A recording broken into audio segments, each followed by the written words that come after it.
United Nation Security council UN की वो organisation जो कि मोस्ट ऑफ द वर्ल्ड के सिक्योरिटी डिसीजंस लेती है।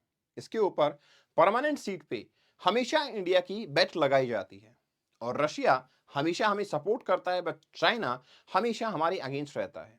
एक आर्ग्यूमेंट तो ये भी है कि जवाहरलाल नेहरू जी ने इंडिया को पीछे रखते हुए चाइना को प्रेफर किया यूनाइटेड नेशन सिक्योरिटी काउंसिल में जाने के लिए।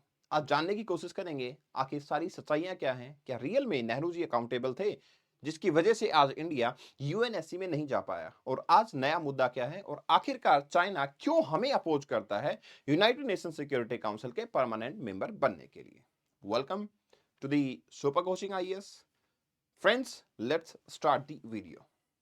देखिए, मैं आपको यहाँ पे एक कोड दिखाना चाहूंगा। Integrating the People's Republic of China into international community by conceding its right to the Chinese seat at the Security Council was in fact a central pillar of Nehru's foreign policy। देखिए, हुआ ये है 1950s का time होता है। India एक autonomous country के तौर पे वर्ल्ड में देखने को मिलता है उस टाइम पे, बट स्टिल इंडिया इतना आउटग्रो नहीं कर पाता कि इंडिया अपने आप को वर्ल्ड लेवल के प्लेटफॉर्म पे रिप्रेजेंट कर सके। लेकिन हाँ, इंडिया का एक विजन रहता है और वो होता है नॉन अलाइन पॉलिसी। मतलब हम किसी से अलाइंड होके नहीं चलेंगे, हम नॉन अलाइन मूवमेंट के हिसाब से चलेंगे। ये सिचुएशन रहती है इंडिया की। इस दौरान यूएस ऐसा माना जाता है कि इंडिया को ऑफर देता है कि आपको यूनाइटेड नेशन सिक्योरिटी काउंसिल में पार्टिसिपेट करना चाहिए। आप लोगों को पता होना चाहिए उस टाइम पे माहौल कुछ ऐसा है कि हम यूएस को बहुत ज्यादा सपोर्ट नहीं करते, और उसमें सबसे बड़ा खतरा हमें यह भी था कि हम रिसेंटली इंडिपेंडेंट हुए हैं, ऐसा ना हो कि यूएस हम पे ही कब्जा कर ले अपने एहसानों के बदले। बट स्टिल नेहरू की पॉलिसी ऐसी मानी जाती है जिसमें वो चाइना को इंडिया की बजाय पुश करते हैं यूनाइटेड नेशन सिक्योरिटी काउंसिल में, और आज वही चाइना इंडिया को हमेशा अपोज करता है। जब ये रेजोल्यूशन आता है कि यूएनएससी में इंडिया को ऐड किया जाए, वो हमेशा अपोज करता है। तो चलिए आज पूरी मुद्दे को समझने की कोशिश करते हैं। देखिए, recently United Nation Security Council के अंदर दोबारा से एक आवाज उठती है, और आवाज ये है कि इंडिया को यहाँ पे पार्टिसिपेशन दिया जाए। सबसे पहला और सबसे बड़ा क्लेम तो ये है, इंडिया हर साल $40 मिलियन की एड जो है वो यूनाइटेड नेशन सिक्योरिटी काउंसिल को देता आया है। उसके बावजूद भी हमारी परमानेंट सीट वहां पे नहीं है। दूसरी इंपॉर्टेंट चीज, अब मोस्ट पॉपुलेटेड कंट्री का स्टेटस भी इंडिया के पास में। इंडिया लगभग वर्ल्ड की 17% पॉपुलेशन को रिप्रेजेंट करता है। मतलब एक ऐसा कंट्री जो अकेला ही वर्ल्ड की 17% पॉपुलेशन को रिप्रेजेंट करता है, उसके बावजूद उनका रिप्रेजेंटेशन यूएनएससी में ना होना एक रियल में ही शेमफुल टास्क है। अब इसके ऊपर अगर हम बात करते हैं तो हमें पता लगता है इंडिया की परमानेंट सीट जो है यूएनएससी के अंदर, ये एक मोस्ट टिपिकल इशू के तौर पे देखा जाता है। अगर हम बात करें कॉन्करेंट इंडिया प्रेसिडेंसी की G20 के अंदर, एससीओ 2023 के अंदर, तो इंडिया एक काफी स्ट्रॉन्ग कंट्री के तौर पे देखा जाता है। सस्टेनेबल डेवलपमेंट गोल का जहां तक सवाल है, एनर्जी ट्रांजिशन का जहां तक सवाल है, ब्रिक्स नेशन का जहां तक सवाल है, क्लाइमेट चेंज का जहां तक सवाल है, मतलब इंडिया का हर वर्ल्ड के डिसीजन के अंदर काफी अच्छा पार्टिसिपेशन और एक्शन होता है। उसके बावजूद भी India United Nation Security Council के अंदर परमानेंट सीट नहीं हथियाए हुए है। रशिया की अगर मैं बात करता हूं तो यस, 5 मेंबर हैं जो परमानेंट सीट पे हैं, जिसमें रशिया भी एक मेंबर है, यूएसए भी एक मेंबर है, चाइना भी उसमें एक मेंबर है। इंपॉर्टेंट क्या है, रशिया के सिक्योरिटी काउंसिल में हमेशा रशिया ये कहता है कि हाँ यस, हम हमेशा सपोर्ट में हैं, इंडिया को यूएनएससी के अंदर परमानेंट सीट मिलनी ही चाहिए। और ये हमें बताता है कि किस तरीके से कितनी भी डायनामिक रिलेशंस होते चले जाएं, लेकिन रशिया हमारे हमेशा एक सपोर्टिव फ्रेंड रहा है। Ministry of external affair S Jaishankar ji की बात करें तो उनकी 5 डे ट्रिप हुई थी रशिया के अंदर, जिसमें वो प्रेसिडेंट पुतिन के साथ मुलाकात हुई। यूएनएससी की परमानेंट सीट के ऊपर भी काफी ज्यादा डिस्कशन हुआ। इसके अलावा यूक्रेन के मुद्दे पे भी डिस्कशन काफी ज्यादा हुआ। Military technical cooperation, people to people tie, कैसे हम टेक्नोलॉजी को एक्सचेंज कर सकते हैं, इन सब चीजों पे काफी खुल के चर्चा हुई। लेकिन हाँ,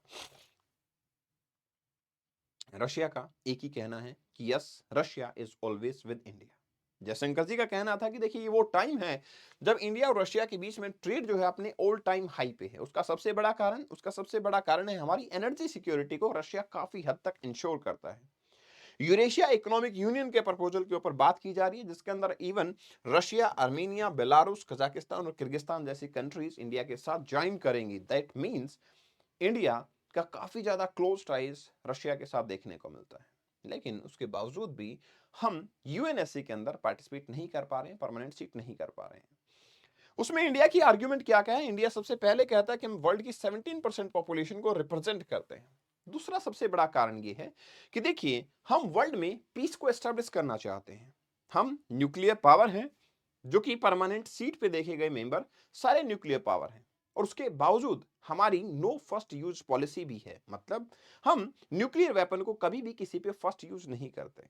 चाइना का आर्गुमेंट तो ये भी है कि इस तरीके से तो पाकिस्तान को भी एड ऑन कर दिया जाए, पाकिस्तान की पॉपुलेशन भी बढ़ती जा रही है और न्यूक्लियर पावर तो पाकिस्तान भी है, लेकिन उनकी पहले तो फर्स्ट यूज पॉलिसी नहीं है। और आपको पता है कि पाकिस्तान में किस तरीके से टेररिज्म को पनाह दी जाती है। देखिए, फ्रेंकली स्पीकिंग, चाइना चाहेगा नहीं कि इवन पाकिस्तान को भी यूएनएससी के अंदर एंटर कर दिया जाए।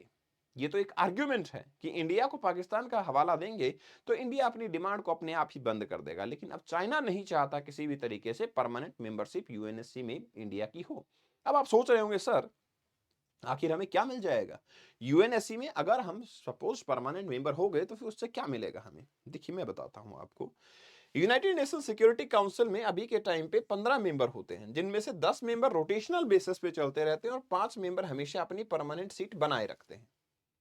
जब भी कोई डिसीजन पास आउट होता है तो मेजोरिटी से पास आउट होता है, लेकिन उस मेजोरिटी के अंदर जो परमानेंट मेंबर है उनकी वीटो पावर होती है। इसका मतलब ये है कि परमानेंट मेंबर अगर एक भी चाहे तो उस डिसीजन को रोक सकता है। मतलब एक परमानेंट मेंबर की वोटिंग अगर अगेंस्ट हो जाती है किसी डिसीजन की, तो वो डिसीजन आगे एग्जीक्यूट नहीं हो पाता। ये होती है वीटो पावर, और इंडिया को आज पूरा पूरा अधिकार है कि वो अपने वीटो पावर के ऊपर अपना पोजीशन जमाए।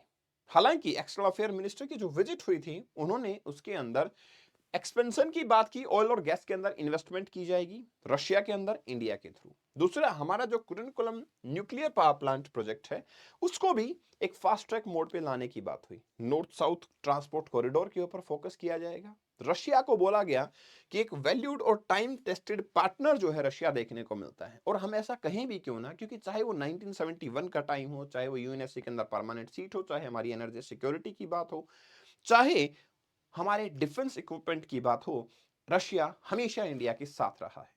हालांकि यूएस ने उस टाइम पे ऑफर दिया था और ये आर्गुमेंट दिया जाता है।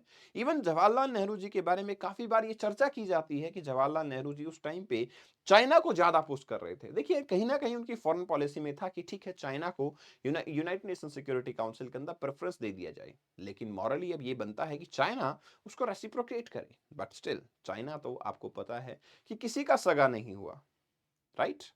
तो वो फिर इंडिया का कैसे हो सकता है, वो हम कैसे होप कर सकते हैं? लेकिन सबसे बड़ी प्रॉब्लम ये है यूएनएससी के अंदर कि अगर एक स्टेट भी वीटो लगा देता है तो फिर वो डिसीजन पास आउट नहीं हो पाता। दैट्स वाई इतनी लंबी टाइम से चलते हुए भी इंडिया परमानेंट मेंबर नहीं बन पा रहा है। क्या आपको लगता है कि इस डिसीजन में चाइना कभी यूएनएससी की इस रिफॉर्म को सपोर्ट करेगा और इंडिया यूएनएससी का परमानेंट मेंबर बन पाएगा? Share your thoughts in the comment section. इस सेशन की पीडीएफ को आप कपिल भारद्वाज फॉर यू से डाउनलोड करेंगे।